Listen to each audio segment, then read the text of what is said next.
Om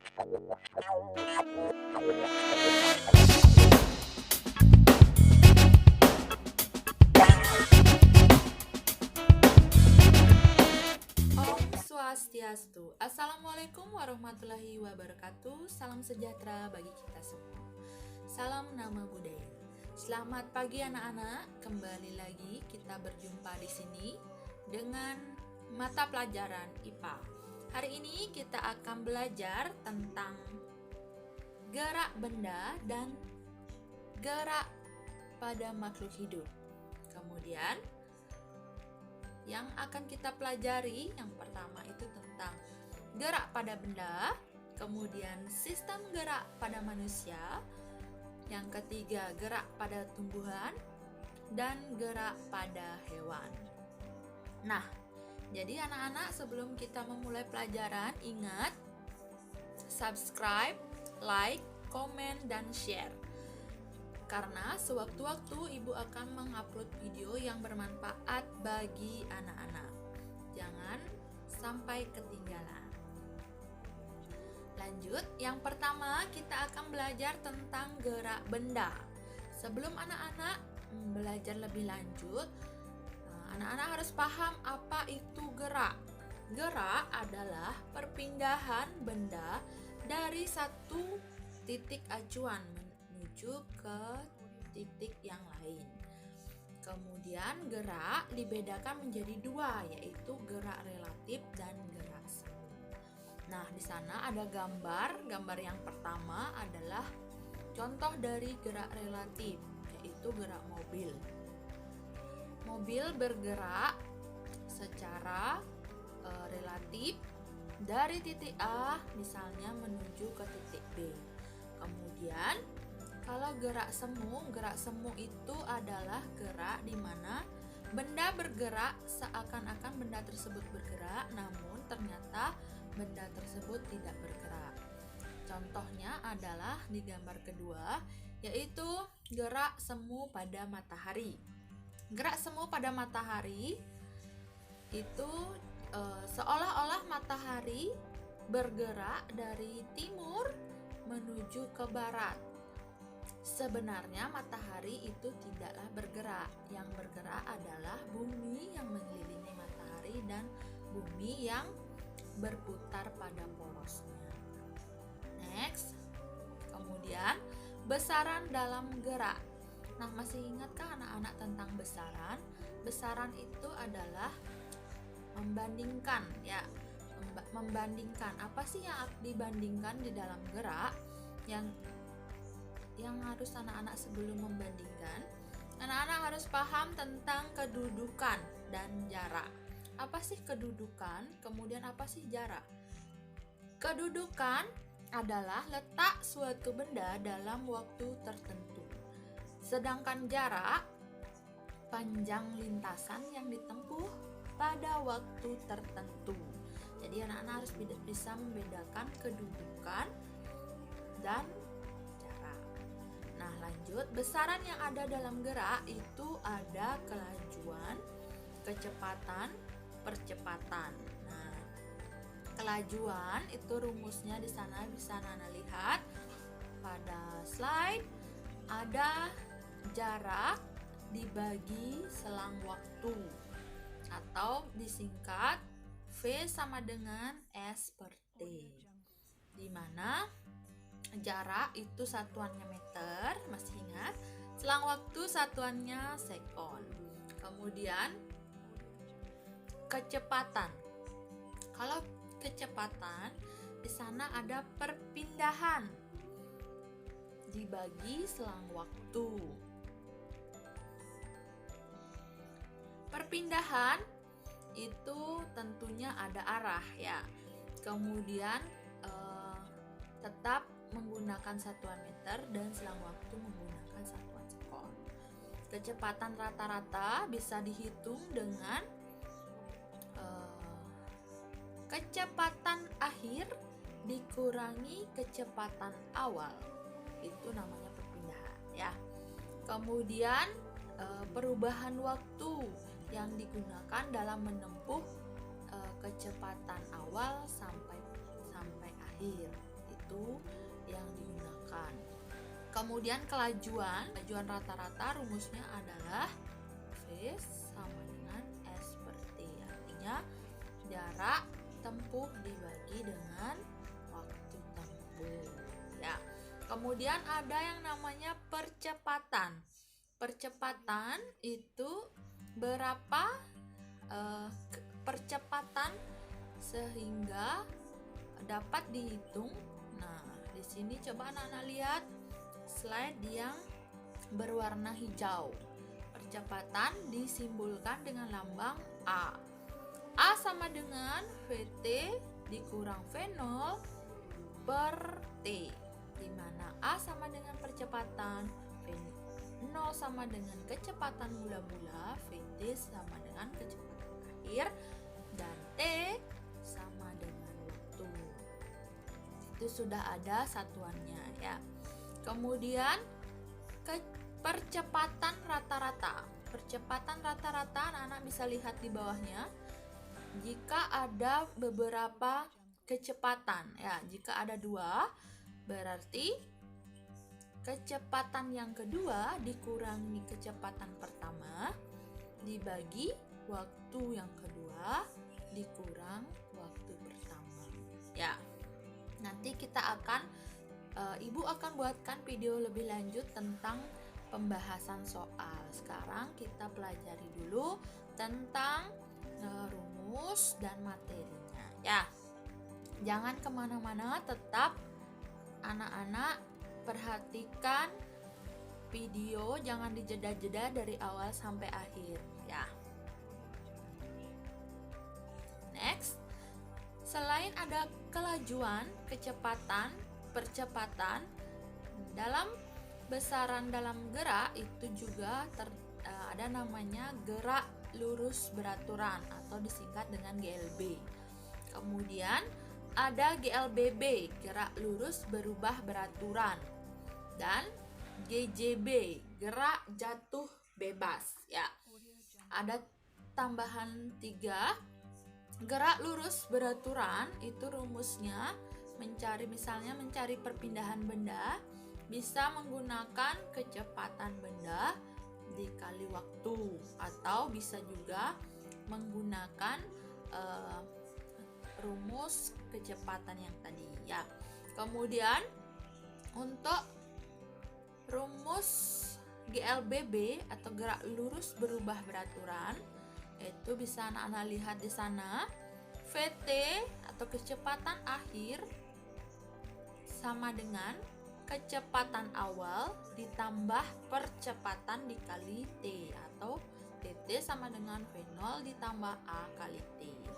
Kemudian atau mencari jarak S sama dengan V0 dikali T ditambah setengah kali A kali T pangkat 2. Nah, anak-anak bisa lihat di situ dia ada beberapa rumus ya untuk GLBB. Jadi anak-anak bisa nanti mencocokkan besaran mana yang diketahui. Kemudian untuk rumus gerak jatuh bebas atau GJB, anak-anak bisa lihat di sana ada VT. Artinya VT kecepatan dalam waktu tertentu ya. Disimbolkan dengan VT sama dengan V0 kecepatan awal ditambah gaya gravitasi dikali T waktu ya. Kalau untuk mencari ketinggian sama dengan atau H sama dengan V0 kali T ditambah setengah kali G kali T pangkat 2. Itu dengan keterangan sudah tertera di sampingnya ya. Kemudian untuk apabila ditanya tentang grafik kecepatan terhadap waktu, kalau gerak lurus beraturan itu grafiknya akan sejajar dengan waktu. Kemudian kalau GLBB dipercepat atau gerak lurus berubah beraturan dipercepat, itu grafiknya akan naik. Dan sebaliknya, gerak lurus berubah beraturan diperlambat, maka grafiknya akan turun. Jadi kalau ada pilihan nanti ada soal seperti itu, anak-anak bisa menjawab. Kemudian lanjut. Nah, ini tugas anak-anak yang pertama. Ayo lakukan. Anak-anak silahkan nanti mencatat, ambil buku catatan dan pulpen. Anak-anak bisa mencari satu, carilah pengertian gaya. Atau nanti setelah video selesai anak-anak baru kerjakan tugas. Sekarang catat dulu apa yang harus anak-anak cari. Pertama, carilah pengertian gaya. Yang kedua, cari bunyi hukum Newton 1, hukum Newton 2, dan hukum Newton 3. Kemudian yang ketiga, buatlah masing-masing contoh. Bisa anak-anak buat masing-masing 3 contoh dari hukum Newton 1, 2, dan 3. Kemudian catat di dalam buku catatan. Jadi jangan dulu di double folio biar tidak hilang. Anak-anak catat di dalam satu buku catatan IPA biar tidak tercampur dengan catatan yang lain. Nah, kemudian kita lanjut materi lagi. Next. Tadi Ibu suruh anak-anak mencari bunyinya. Nah, ada seorang ilmuwan yang bernama Isaac Newton itu menciptakan 3 hukum ya, 3 hukum tentang gaya. Yang pertama disebut dengan hukum Newton 1, hukum Newton 2, dan hukum Newton 3. Di mana rumusnya anak-anak bisa lihat di video. Rumus untuk hukum Newton 1 itu dibaca sigma F atau resultan gaya. Yang bekerja itu sama dengan 0. Kemudian untuk hukum Newton yang kedua, resultan gaya atau sigma F itu sama dengan massa benda dikali percepatan. Kalau untuk hukum Newton 3 itu adanya gaya aksi dan gaya reaksi, atau F aksi sama dengan F reaksi ya. Lanjut. Nah, tadi kita sudah membahas tentang gerak pada benda. Lanjut kita akan melanjutkan sistem gerak pada manusia. Kemarin Ibu sudah memberikan anak-anak tugas tentang sistem gerak pada manusia. Jadi terima kasih bagi anak-anak yang sudah mengirimkan tugas, sudah Ibu catat, dan tentunya sudah Ibu nilai. Jadi anak-anak yang belum mengirimkan tugas bisa menyusul tugasnya, masih Ibu terima. Nah, yang penting ada usaha dari anak-anak walaupun terlambat, gak apa-apa ya. Kemudian lanjut ya materinya. Nah, anak-anak bisa melihat seorang pria atau seorang laki-laki berdiri. Kenapa? Ibu ingin bertanya dulu. Kenapa kira-kira laki-laki tersebut dapat berdiri? Kenapa bisa berdiri seperti itu? Ada yang tahu?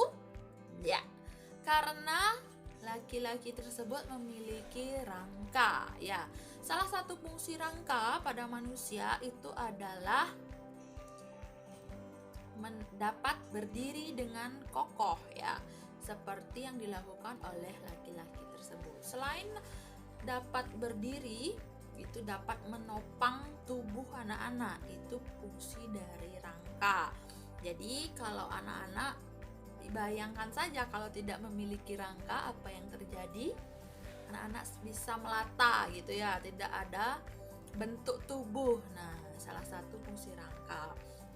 Selain itu, nah ini ya, selain anak-anak bisa berdiri, anak-anak juga bisa berpose seperti itu ya.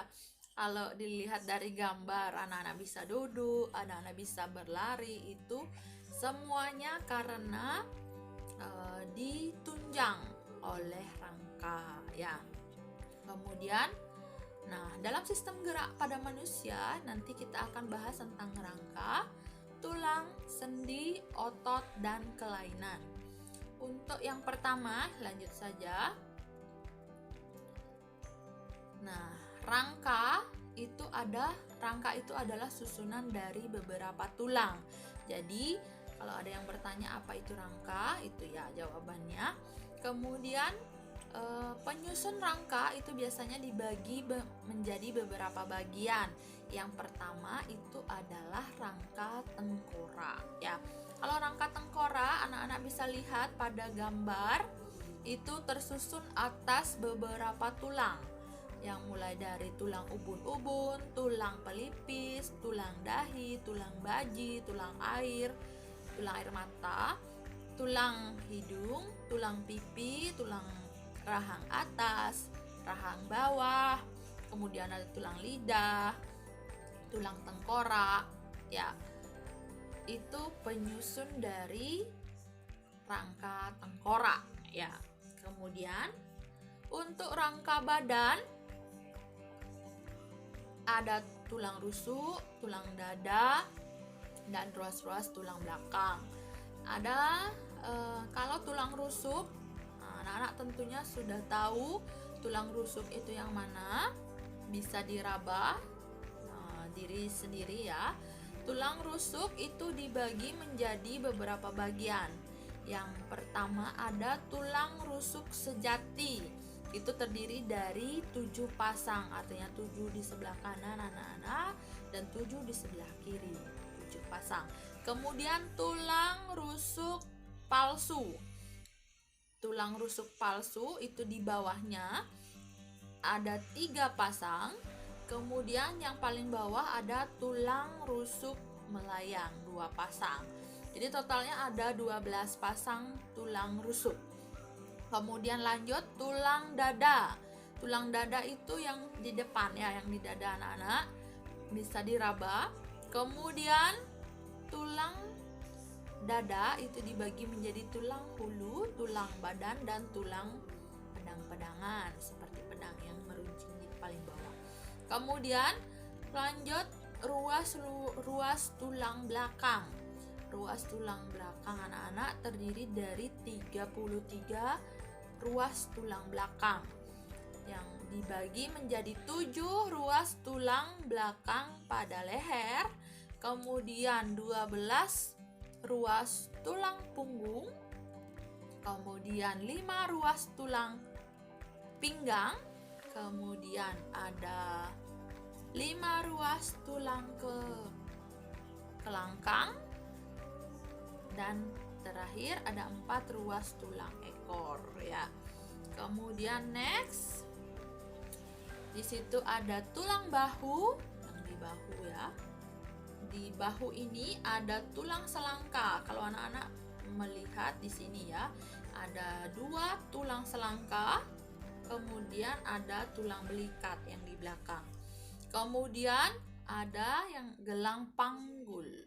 Gelang panggul anak-anak di pinggul ya. Ada tulang usus, kemudian ada tulang duduk dan tulang kemaluan. Itu tulang panggul. Kemudian next, lanjut ada tulang-tulang anggota gerak atau rangka pada anggota gerak. Tentunya ada anggota gerak atas yaitu tangan, anggota gerak bawah yaitu pada kaki ya.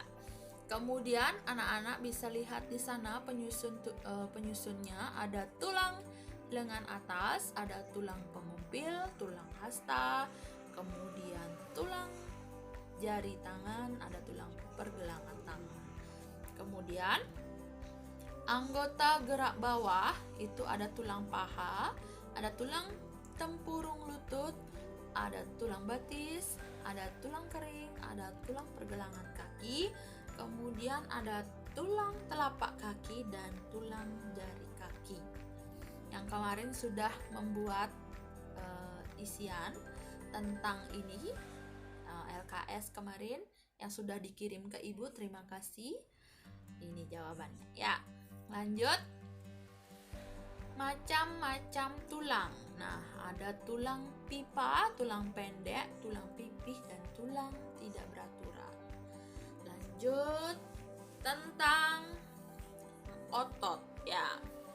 Kalau anak-anak tidak tahu otot, bisa raba tangan anak-anak. Di sebelah sini ada otot, di sini juga ada otot, di tangan, di kaki juga ada otot. Itu semua dilapisi otot ya. Organ tubuh anak-anak yang lain juga dilapisi dengan otot. Otot merupakan alat gerak aktif ya. Yang pasif itu adalah tulang, yang aktif adalah otot. Kemudian struktur dan fungsi otot. Struktur artinya bentuk, kemudian fungsinya apa ya. Lanjut, jenis-jenis otot itu ada 3 pada manusia. Ada 3. Ada otot polos, ada otot lurik, ada otot jantung masing-masing. Kalau otot polos pada umumnya dia berada pada organ-organ dalam yang tidak sadar ya, tidak sadar, maka disebut dengan otot tak sadar. Kemudian otot polos itu bentuknya, coba anak-anak lihat dari bentuk lain-lain ya. Kalau otot polos itu bentuknya bergelendong, selnya ya, selnya bergelendong. Kemudian inti selnya selalu di tengah ya. Kemudian kalau untuk otot lurik, lihat otot lurik biasanya tempatnya itu di rangka ya, sehingga juga disebut dengan otot rangka. Kemudian kalau dilihat bentuknya itu lurik ya, atau seperti tabung. Kemudian inti selnya itu ada banyak dan letaknya juga tidak beraturan. Kalau tadi otot polos inti selnya 1 dan letaknya di tengah. Kemudian otot yang terakhir otot jantung, namanya otot jantung, otomatis dia spesial untuk organ jantung. Jadi lihat anak-anak gininya, bentuknya seperti otot lurik tetapi bercabang. Inti selnya letaknya di tengah ya. Itu perbedaannya. Nanti anak-anak bisa cari-cari sendiri untuk perbedaannya, boleh ya, silakan. Kemudian sifat kerja otot. Sifat kerja otot itu ada 2, yaitu gerak antagonis dan gerak sinergis. Kalau gerak antagonis itu artinya berlawanan, seperti contohnya otot flexor dan otot ekstensor. Artinya otot flexor itu menekuk dan otot ekstensor itu lurus gitu ya. Itu kerja gerak antagonis. Kalau gerak sinergis itu artinya searah. Itu contohnya adalah pronatur teres dan pronatur quadratus. Itu geraknya sinergis. Nah, ini ada ayo lakukan. Ini tugas yang kedua. Jadi nanti tetap anak-anak jangan kemana-mana, tetap di video ini karena ada beberapa informasi penting yang anak-anak tidak boleh lewatkan. Yang kedua, anak-anak silahkan mencari bagaimana mekanisme gerak pada manusia. Kemudian catat dalam buku catatan. Sejauh ini baru ada 2 tugas ya. Tetap stay dalam video ini. Nah, lanjut. Kita lanjut gerak pada tumbuhan. Gerak pada tumbuhan. Nah, anak-anak jangan mengira bahwa yang bergerak itu hanya manusia. Tumbuhan juga bergerak. Tumbuhan bergerak, tetapi dia tidak berpindah tempat, artinya dia tidak jalan-jalan seperti manusia begitu ya, melainkan dia bergerak secara sedikit. Dan anak-anak juga jangan salah paham kalau tumbuhan bergerak karena ada angin. Nah, bukan itu yang dimaksud ya. Gerakannya hampir tidak terlihat. Jadi anak-anak misalnya gerak pada tumbuhan itu ada 3. Yang pertama ada higroskopis atau higroskopik, itu sama ya. Gerak tumbuhan yang dipengaruhi oleh kelembapan dan kadar air. Ini biasanya contohnya itu adalah biji yang berkecambah, itu dipengaruhi oleh kelembaban dan kadar air gitu ya. Kemudian ada esionom atau etionom, itu gerak tumbuhan yang terjadi karena adanya rangsangan dari luar tumbuhan. Untuk etionom ini itu dari luar tumbuhan ya. Kalau untuk autonom atau endonom itu gerak tumbuhan yang terjadi karena adanya rangsangan dari dalam tumbuhan ya. Adapun bagian-bagiannya ini ya, untuk yang esionom atau etionom itu dibedakan menjadi tropisme, nasti, dan taksis. Itu geraknya ya, ada gerak tropisme, ada gerak nasti, dan gerak taksis. Nah, untuk esionom atau rangsangan dari luar itu salah satu contohnya adalah gerakan daun putri malu. Nah, apabila anak-anak pernah melihat daun putri malu, kalau tersentuh oleh tangan kita, itu dia akan mengalami pergerakan mulai menguncup gitu ya, atau melipat. Yang awal mulanya seperti ini jadi begini gitu ya. Kemudian ada bagian-bagiannya. Untuk tropisme itu ada beberapa bagian, ada geotropisme, fototropisme, stigmotropisme. Nah, itu nanti anak-anak silakan mencari contohnya ya, baik gerak tropisme, nasti, dan taksis untuk menambah wawasan anak-anak ya. Kemudian gerak hewan. Nah, tadi ada gerak tumbuhan, tentu saja gerak hewan. Nah, mungkin gerak hewan anak-anak sudah sering melihat hewan di sekitar anak-anak bergerak ya. Pergerakan hewan itu ada beberapa, misalnya Ibu berikan contoh hewan di darat, hewan di udara, hewan di air. Kenapa hewan-hewan tersebut dapat bergerak? Hewan darat atau hewan yang berada di darat itu bergerak karena hewan tersebut cenderung memiliki otot dan tulang yang kuat. Sehingga dengan adanya otot dan tulang yang kuat, hewan-hewan tersebut mengatasi dari keadaan inersia atau kecenderungan untuk diam. Jadi dia cenderung bergerak terus ya. Kemudian selain itu dia elastisitasnya tinggi ya. Dia menyimpan energi pegas. Seperti contoh itu ada macan tutul ya.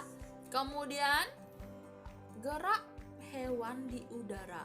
Nah, hewan apa yang terbang atau hewan yang hidup di udara yang bisa terbang? Ya, tentu saja hewan itu disebut dengan burung ya.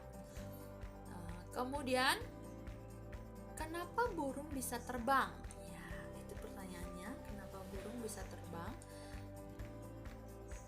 Yang pertama alasannya karena dia memiliki alat gerak, yaitu sayap. Nah, mekanismenya, sayapnya itu berbentuk airfoil yang membuat, perhatikan gambar yang kedua yang di bawahnya, itu ada aliran udara. Bagian atas sayap itu lebih cepat daripada yang bagian bawah, sehingga dia akan naik ya. Itu yang menyebabkan burung bisa terbang. Kemudian selain itu rangka dari sayap dari tubuh hewan yang bisa terbang itu ringan, pipih, dan memiliki otot yang kuat. Sehingga itu yang salah satunya dia bisa terbang, penyebab bisa terbang. Kemudian ketika burung tersebut mengepakkan sayapnya ke bawah, akan menghasilkan gaya yang berlawanan arah, sehingga burung tersebut akan terangkat ke atas. Itu yang menyebabkan kenapa burung itu bisa terbang. Nah, semakin dia mengepakkan sayapnya semakin kencang ke bawah, maka tubuhnya akan semakin ke atas ya. Lanjut, gerak hewan di dalam air.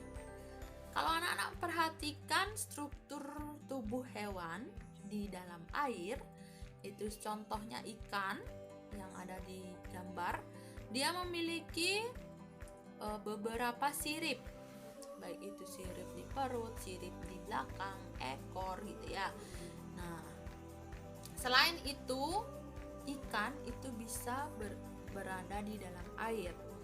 Nah, selain itu, atau tidak tenggelam gitu ya, dia bisa ke atas, bisa ke bawah gitu ya. Yang salah satu alasannya itu yang pertama adalah memiliki massa jenis lebih kecil daripada air. Kemudian bentuk ikan itu torpedo atau meliuk-liuk. Kalau anak-anak perhatikan ikan bisa meliuk-liuk, itu bentuk torpedo namanya.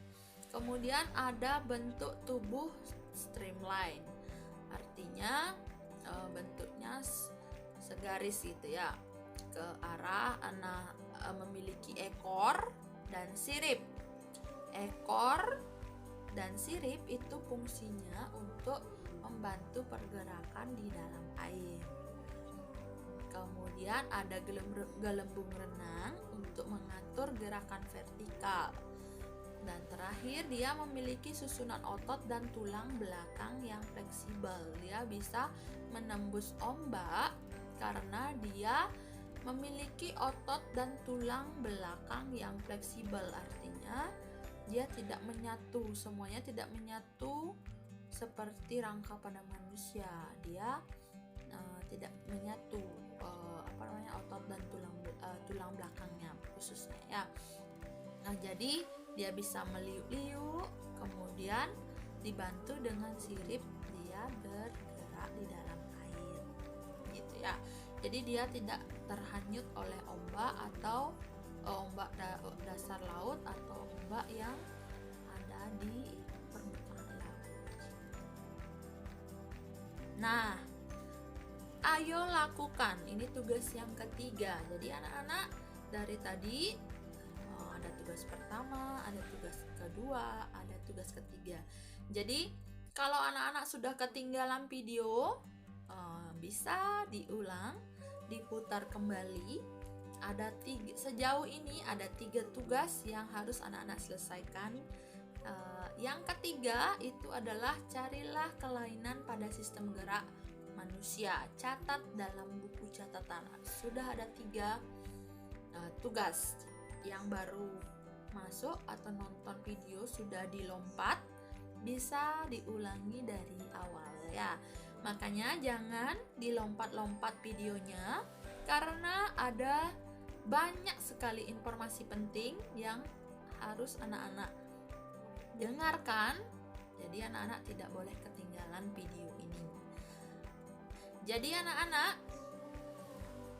yang kelewatan video atau anak-anak yang tidak ingin kelewatan video, Ibu ingatkan sekali lagi, silahkan anak-anak subscribe, kemudian jangan lupa klik tombol lonceng ketika Ibu mengirim video. Jadi tentunya anak-anak akan dapat notifikasi dari YouTube bahwa Ibu sedang mengirim video ya. Jangan sampai ketinggalan. Ingat subscribe, like, komen, dan share. Sekian materi kita hari ini. Jadi nanti kita lanjutkan lagi di grup WA. Anak-anak jangan kemana-mana, tetap stay di rumah, jaga kesehatan, tetap semangat menjalani hari-hari. Ibu doakan semua dalam keadaan baik-baik saja. Sekian dari Ibu. Kita tutup dengan Parama Santi, Om Santi Santi Santi Om. Wassalamualaikum warahmatullahi wabarakatuh. Salam sejahtera bagi kita semua. Sampai jumpa dalam video selanjutnya.